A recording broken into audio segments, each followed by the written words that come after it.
Assalamualaikum warahmatullahi wabarakatuh. Saya Irfan Lutfi Faisal dari jurusan Pedagogik akan membahas mengenai materi kajian penelitian tindakan kelas dan penelitian kebijakan pendidikan. Pengertian PTK. Menurut Kemis, penelitian tindakan adalah suatu bentuk penelitian refleksi diri yang dilakukan oleh para partisipan dalam situasi-situasi sosial, termasuk pendidikan, untuk memperbaiki praktik yang dilakukan sendiri. Penelitian tindakan atau action research merupakan salah satu jenis penelitian yang sering dilakukan oleh para peneliti untuk memperbaiki sistem dan hasil kerja. Penelitian tindakan kelas adalah penelitian tindakan yang dilaksanakan di dalam kelas ketika pembelajaran berlangsung. PTK dilakukan dengan tujuan untuk memperbaiki atau meningkatkan kualitas pembelajaran.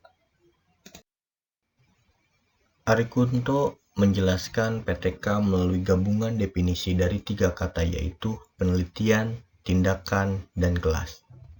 Penelitian merupakan kegiatan mencermati suatu objek dengan menggunakan cara dan metodologi tertentu untuk memperoleh data atau informasi yang bermanfaat dalam memecahkan suatu masalah. Tindakan merupakan sesuatu gerak kegiatan yang sengaja dilakukan dengan tujuan tertentu. Tindakan yang dilaksanakan dalam PTK berbentuk suatu rangkaian siklus kegiatan. Dan kelas merupakan sekelompok siswa yang dalam waktu yang sama menerima pelajaran yang sama dari guru yang sama pula. Siswa yang belajar tidak hanya terbatas dalam sebuah ruangan kelas saja, melainkan dapat juga ketika siswa sedang melakukan karya wisata, praktikum di laboratorium, atau belajar tempat lain di bawah arahan guru. Komponen sasaran PTK. Yang pertama ada siswa. Siswa dapat dicermati objeknya ketika sedang mengikuti proses pembelajaran. Guru dapat dicermati ketika yang bersangkutan sedang mengajar atau membimbing siswa. Mata pelajaran dapat dicermati ketika guru sedang mengajar atau menyajikan materi pelajaran yang ditugaskan kepada siswa. Peralatan atau sarana pendidikan dapat dicermati ketika guru sedang mengajar dengan menggunakan peralatan atau sarana pendidikan tertentu. Hasil pembelajaran yang ditinjau dari 3 ranah kognitif, afektif, psikomotor merupakan produk yang harus ditingkatkan melalui PTK. Lingkungan, baik lingkungan siswa di kelas, sekolah, maupun yang lingkungan siswa di rumah. Dalam PTK, bentuk perlakuan atau tindakan yang dilakukan adalah mengubah kondisi lingkungan menjadi lebih kondusif. Pengelolaan merupakan kegiatan dapat diatur atau direkayasa dengan bentuk tindakan. Tujuan penelitian tindakan kelas. Tujuan utama PTK adalah untuk memecahkan permasalahan nyata yang terjadi di dalam kelas sekaligus mencari jawaban ilmiah mengapa hal tersebut dapat dipecahkan melalui tindakan yang dilakukan. Tujuan khusus PTK adalah untuk mengatasi berbagai persoalan nyata guna memperbaiki atau meningkatkan kualitas proses pembelajaran di kelas. PTK juga bertujuan untuk meningkatkan kegiatan nyata guru dalam pengembangan profesinya. Manfaat penelitian tindakan kelas. Yang pertama, menghasilkan laporan-laporan penelitian tindakan kelas yang dapat dijadikan panduan dalam meningkatkan mutu pembelajaran. Yang kedua, menumbuh kembangkan kebiasaan, budaya meneliti, dan menulis artikel ilmiah di kalangan guru. Yang ketiga, mampu mewujudkan kerjasama, kolaborasi, dan sinergi antar guru dalam satu sekolah atau beberapa sekolah untuk bersama-sama memecahkan masalah pembelajaran dan meningkatkan mutu pembelajaran. Yang keempat, mampu meningkatkan kemampuan guru dalam menjabarkan kurikulum atau program pembelajaran sesuai dengan tuntutan dan konteks lokal sekolah dan kelas. Yang kelima, dapat memupuk dan meningkatkan keterlibatan, kegairahan, ketertarikan, kenyamanan, dan kesenangan siswa dalam mengikuti proses pembelajaran di kelas yang dilaksanakan guru, hasil belajar siswa pun dapat ditingkatkan. Dan yang keenam, dapat mendorong terwujudnya proses pembelajaran yang menarik, menantang, nyaman, menyenangkan, dan melibatkan siswa karena strategi, metode, teknik, dan atau media yang digunakan dalam pembelajaran demikian bervariasi dan dipilih secara sungguh-sungguh. Ciri-ciri penelitian tindakan kelas: situasional, kontekstual, berskala kecil, praktis, terlokalisasi, dan secara langsung relevan dengan situasi nyata dalam dunia kerja. Memberikan kerangka kerja yang teratur kepada pemecahan masalah praktis, fleksibel dan adaptif sehingga memungkinkan adanya perubahan selama masa percobaan dan pengabaian pengontrolan karena lebih menekan sifat tanggap dan penguji cobaan serta pembaharuan di tempat kejadian. Participatory, karena peneliti dan atau anggota tim peneliti sendiri ambil bagian secara langsung atau tidak langsung dalam melakukan PTK. Self-evaluation, yaitu modifikasi secara kontinu yang dievaluasi dalam suatu yang ada, yang tujuan akhirnya adalah untuk meningkatkan mutu pembelajaran dengan cara tertentu. Perubahan dalam praktik didasari pengumpulan informasi atau data yang memberikan dorongan untuk terjadinya perubahan. Secara ilmiah kurang ketat.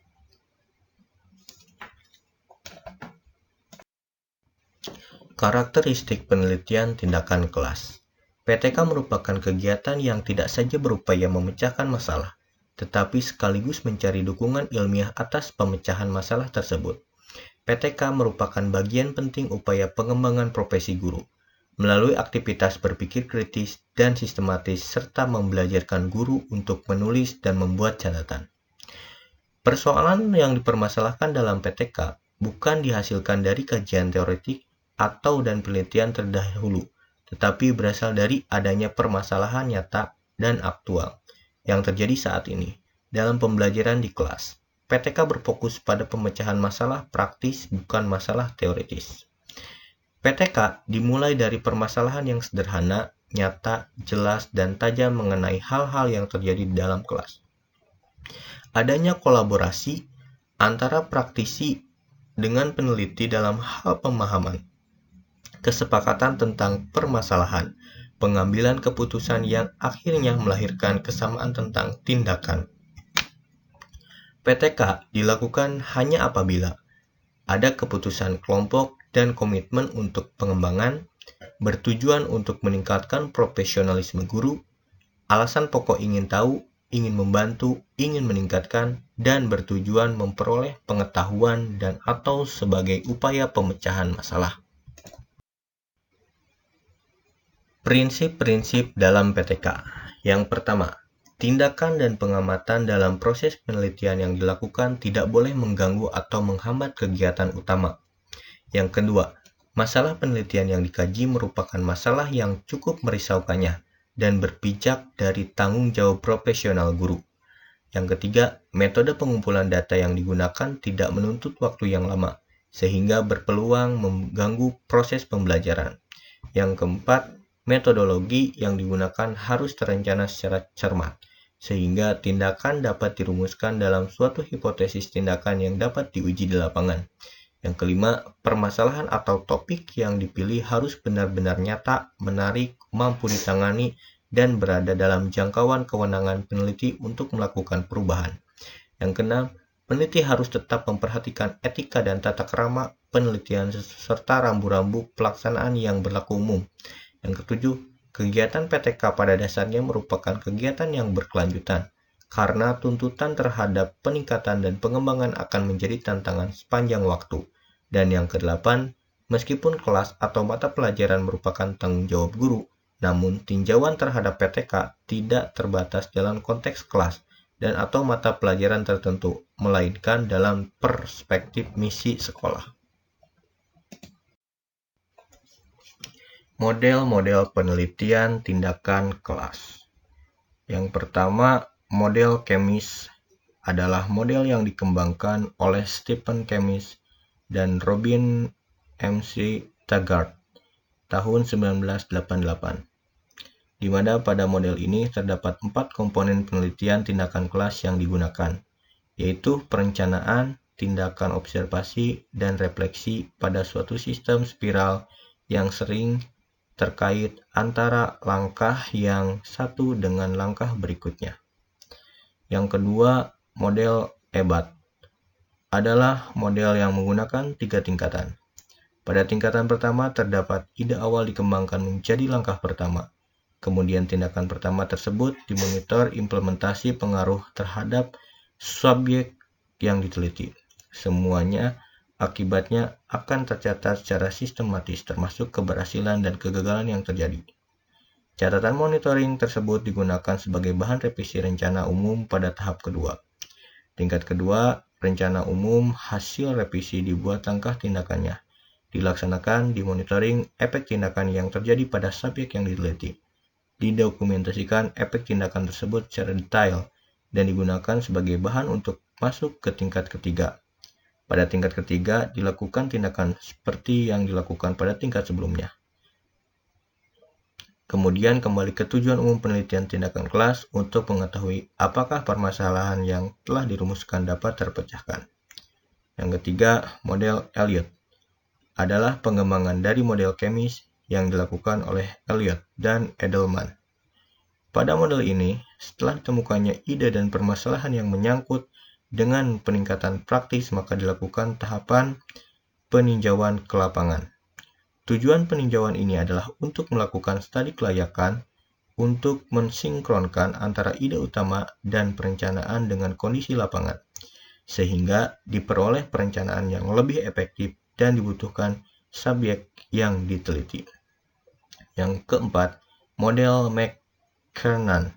Pada model ini terdapat ide umum telah dibuat lebih rinci, yaitu dengan diidentifikasinya permasalahan, pembatasan masalah, dan tujuan, penilaian kebutuhan subjek, dan dinyatakan hipotesis atau jawaban sementara terhadap masalah dalam setiap tingkatan atau daur. Pada model ini juga perlu diperhatikan bahwa pada setiap tahapan tindakan yang ada selalu dievaluasi guna untuk melihat hasil tindakan. Apakah tujuan dan permasalahan penelitian telah dapat dicapai? Jika ternyata tindakan yang diberikan sudah dapat memecahkan masalah, maka penelitian dapat diakhiri. Namun sebaliknya, apabila hasil penelitian belum dapat memecahkan masalah, maka penelitian harus melakukan siklus berikutnya. Langkah-langkah pelaksanaan penelitian tindakan kelas. Yang pertama, setting penelitian menggambarkan kapan dan di mana penelitian akan dilakukan. Subjek penelitian yang meliputi siapa, berapa jumlahnya, karakteristiknya, dan kolaboratornya. Yang kedua, prosedur penelitian merupakan tahapan-tahapan yang akan dilaksanakan dalam penelitian tindakan kelas, meliputi perencanaan, implementasi tindakan atau treatment yang akan dilakukan, monitoring, dan refleksi. Ketiga, teknik pengumpulan data adalah pengumpulan data-data yang telah diperoleh di lapangan sebagai panduan untuk mengetahui keberhasilan tindakan yang telah dilakukan pada saat refleksi. Keempat, teknik analisis data merupakan tahapan untuk mengolah dan menafsirkan data yang telah diperoleh dari hasil tindakan yang telah dilakukan. Dan yang kelima, penyusunan laporan penelitian tindakan kelas dilakukan setelah penelitian berakhir. Pengertian penelitian kebijakan pendidikan. Menurut Putra, konsep penelitian kebijakan pendidikan adalah penelitian yang dilakukan apabila sedang dan atau sudah selesai diimplementasikan kebijakan pendidikan. Menurut Arwil Dayanto, menjelaskan bahwa penelitian kebijakan pendidikan juga diterjemahkan sebagai tindakan untuk memecahkan masalah pendidikan atas dasar saran-saran yang dibuat oleh peneliti kebijakan sesuai hasil penelitiannya. Fungsi dan manfaat penelitian kebijakan pendidikan. Yang pertama, memberikan layanan dalam bentuk fakta, input yang bersifat verifikasi primatif sebagai penyempurnaan untuk seluruh tahapan dalam proses riset kebijakan dan dapat dimanfaatkan di setiap tahapan atau unsur kebijakan serta terhadap seluruh unsur kebijakan pendidikan. Yang kedua, memberikan kritik berupa perspektif alternatif bersifat klasifikasi atau kritik konstruktif terhadap peningkatan mutu kebijakan pendidikan melalui perumusan kebijakan. Yang ketiga, memudahkan penyusunan kebijakan. Dalam menyusun desain kebijakan, dengan jalan memberikan argumentasi atau informasi yang mereka perlukan dalam menyelesaikan masalah pendidikan yang fundamental. Manfaat penelitian kebijakan pendidikan untuk merumuskan, mengevaluasi, memperbaiki, dan meningkatkan kualitas kebijakan baik yang sedang berjalan maupun yang sudah berjalan, serta mengukur dampak yang ditimbulkan dari kebijakan yang ada. Ciri-ciri umum penelitian kebijakan pendidikan. Yang pertama, basic social research, yakni penelitian kebijakan harus dilaksanakan sesuai prosedur kerja ilmiah. Yang kedua, technical social research, yakni bahwa penelitian kebijakan harus mampu merumuskan kebijakan-kebijakan strategis yang dapat dikembangkan instrumen-instrumen teknisnya. Yang ketiga, policy research, harus menghasilkan sebuah kebijakan publik. Dan yang keempat, comprehensive, yakni penelitian kebijakan harus menjangkau seluruh variabel yang terkait dan relevan dengan persoalan yang sedang dikaji untuk dirumuskan kebijakan penyelesaiannya. Ciri-ciri khusus penelitian kebijakan pendidikan. Yang pertama, memiliki fokus multidimensional. Yang kedua, bersifat induktif empirik. Yang ketiga, berorientasi ke depan. Yang keempat, berorientasi permintaan pemangku kepentingan. Dan yang kelima, melahirkan rumusan yang meyakinkan. Tahapan proses penelitian kebijakan pendidikan. Yang pertama, identifikasi dan formulasi masalah pendidikan. Yang kedua, penentuan alternatif kebijakan pendidikan untuk pemecahan masalah. Yang ketiga, analisis kelayakan masing-masing alternatif kebijakan pendidikan. Yang keempat, pelaksanaan kebijakan pendidikan. Yang kelima, menentukan standar kinerja minimal. Yang keenam, evaluasi keberhasilan kebijakan pendidikan. Mengkomunikasikan hasil penelitian kebijakan pendidikan. Hasil studi penelitian kebijakan pendidikan berupa rekomendasi yang dapat menyelesaikan suatu masalah pendidikan. Tanpa dikomunikasikan kepada pembuat kebijakan pendidikan atau dikomunikasikan dalam keadaan tidak dapat diterima baik olehnya, merupakan pekerjaan yang sia-sia. Penelitian itu tidak punya arti apa-apa jika hasilnya berupa rekomendasi untuk pemecahan pendidikan tidak bisa disampaikan secara baik kepada perancang kebijakan.